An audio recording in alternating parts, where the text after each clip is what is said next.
Si Lucenda tombait, encore une seconde fois, Uvira se retrouve totalement asphyxié. Après que Kangouli ait cédé hier, Lucenda qui n'était qu'à portée de tir, on peut tous croire qu'aujourd'hui Lucenda va céder.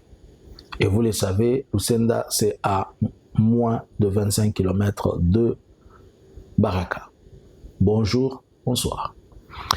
Nous vous saluons de partout où vous êtes en train de nous suivre. C'est Analysons Congo. Nous venons vers vous ce matin, ce soir. Cela dépend de l'heure, du moment où vous nous recevez. Nous vous demandons de liker, de partager et mettez ceci dans vos favoris. Vous en aurez encore besoin et vous allez aussi le partager avec les autres. Nous sommes aujourd'hui le 23 juillet 2026. Il ne reste que 7 jours pour que le mois finisse. Il y a beaucoup d'événements qui se sont passés au courant de ce mois, mais nous sommes en train d'aller petit à petit vers la clôture de ce mois. Et l'avancée depuis un certain temps de troupes de l'AFC Barkhane M23 Twirwaneho sont en train de démontrer beaucoup d'éléments qui nous poussent à réfléchir chaque fois. Sur le plan politique, il y a des situations. Bon, regardons un peu l'aspect sécuritaire. Au courant de la semaine, depuis qu'elle a commencé le lundi, des villes ne cessent de céder, des villages sont en train de céder. Hier, c'était Kangouli qui a cédé et avec d'autres villages. Mais Kangouli, sachant que ce sont des positions en hauteur de montagne, on est entré, le militaire comme ils avancent, ils prennent toujours l'avantage d'avoir des positions à hauteur. Mais connaissant qu'il y a des éléments importants qui nous poussent à réfléchir, c'est par exemple de Kangouli à Lucenda. Et Lucenda, avec Kangouli, c'est moins de 10 ou 15 km. Sur la montagne, donc un peu en haut, vous regardez Lucenda. Lucenda est sur la vallée. J'avais eu à passer quelques temps Lucenda, j'allais... C'est il y a plusieurs années. Alors, moi, je suis un peu inquiet par rapport à la chute de Lucenda.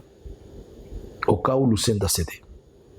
Bon, bien que tout le monde est en train d'abord de voir Baraka, puisque c'est ça la grande ville et c'est ça la finalité. À Lucenda, jadis, il y avait un camp de déplacés. Je ne sais pas s'il existe encore, mais il y avait, l'HCR avait un camp de déplacés à Lucenda. Donc, si Lucenda tombait, s'il y a encore des déplacés, la population va prendre plusieurs directions. Mais la direction la plus principale, c'est Baraka, et de deux, prendre de petits navires ou de petits bateaux. Mais où est-ce qu'ils vont aller? Ils ne peuvent pas fuir à Nubwari. Vont-ils descendre directement en Tanzanie? Ou soit, ils vont rester sur place? Ce sont des questions. Mais en regardant, essentiellement, ils doivent aller vers la Tanzanie ou bien aller vers Baraka ou Kalemi. Ils ont 3 moyens de sortir de là. Mais aussi dans la précipitation, il y a un risque de naufrage, il y a un risque de ceci et cela. Alors, la meilleure façon de toutes ces zones-là, c'est que le Wazalendo, soit il dépose les armes, les FDLR et le mercenaire, et ça continue. Mais j'ai peur pour Baraka, vu la grande quantité de mercenaires blancs que Félix a envoyés. Est-ce qu'on va leur donner une opportunité de prendre leurs bateaux, des speedboats, puisqu'ils ont des speedboats là?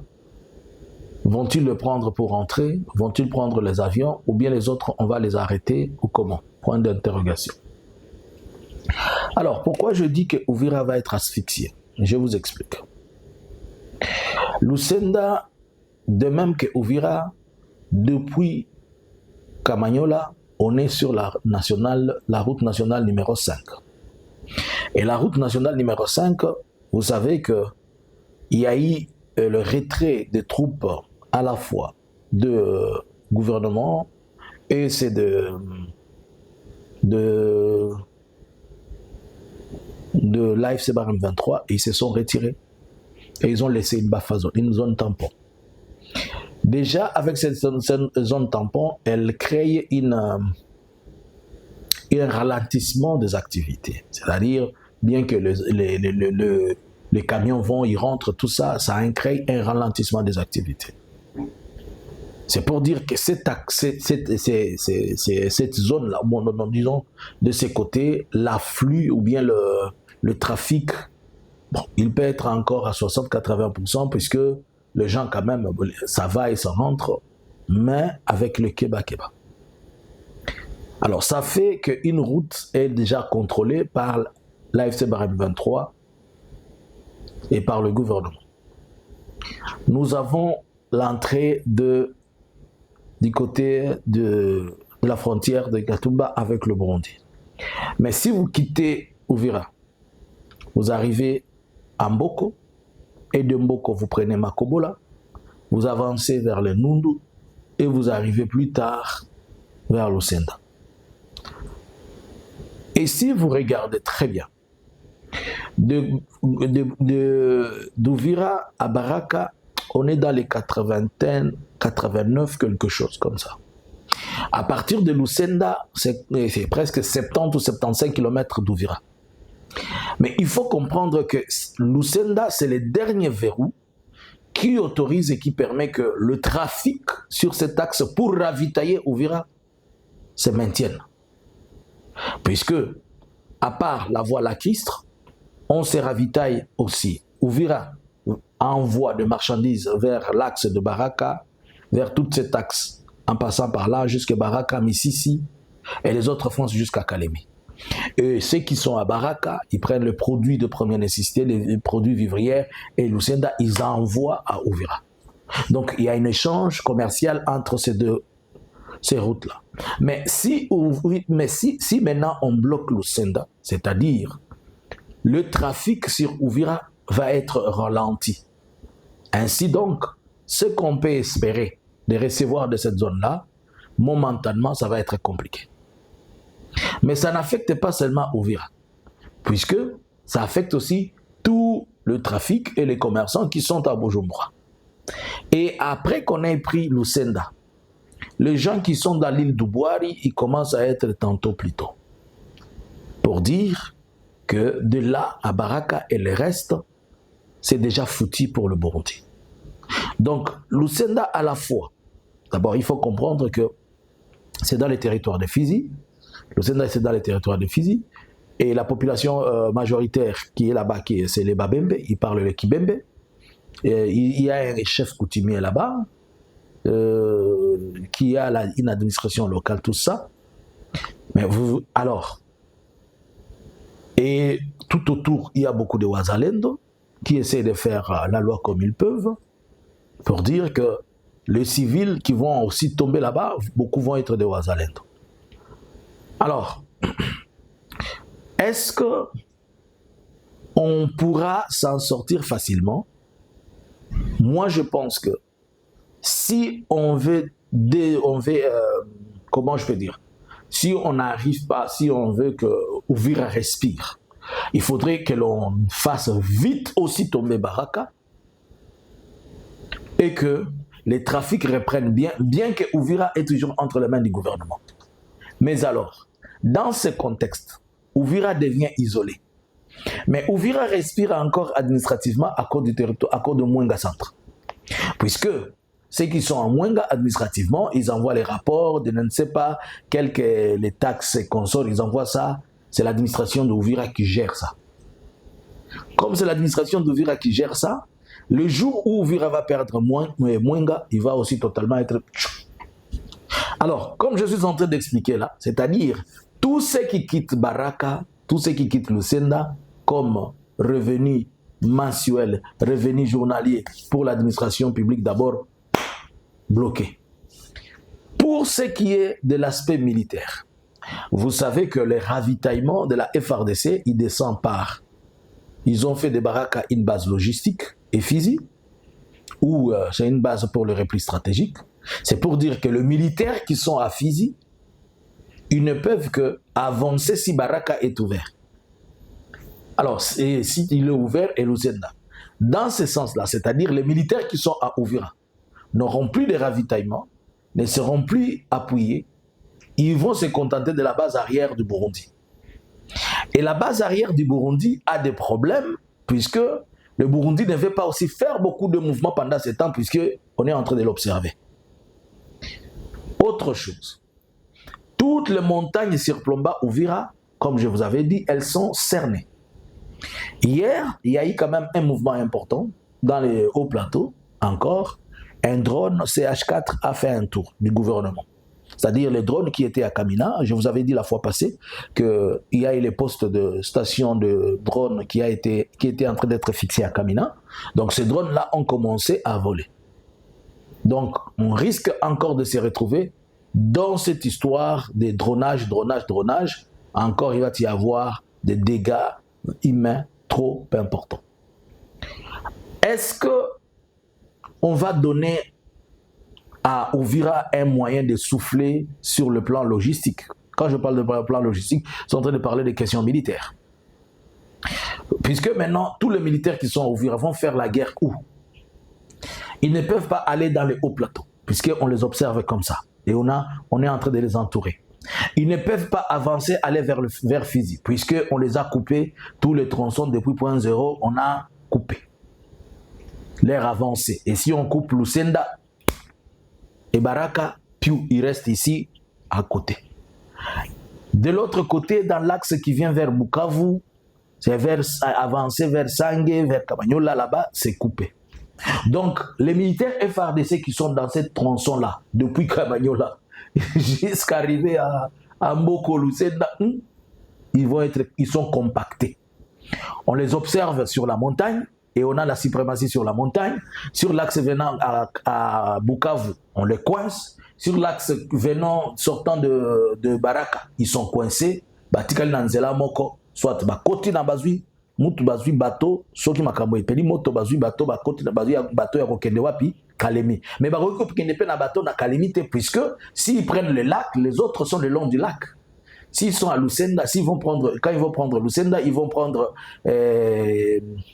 Ubwari, l'île d'Ubwari, ils vont prendre Baraka. Donc vous ne pouvez pas vous hasarder de naviguer sur les lacs. Vous naviguez, on vous coule.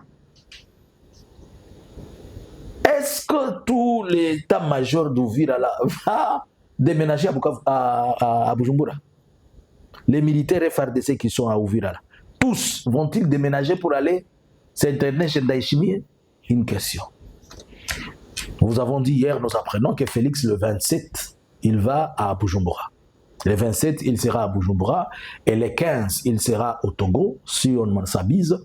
Le 15 août, où le C-64 est en train d'attendre que Félix l'air convoque, je ne sais pas quoi, il ne sera pas là. Le 15, il est dit aussi que le 18, il sera en Angola. Et après, au mois de septembre, il va se retrouver en France. C'est-à-dire, toute la période où on est en train de croire qu'il va convoquer les histoires, Félix à Rosalate.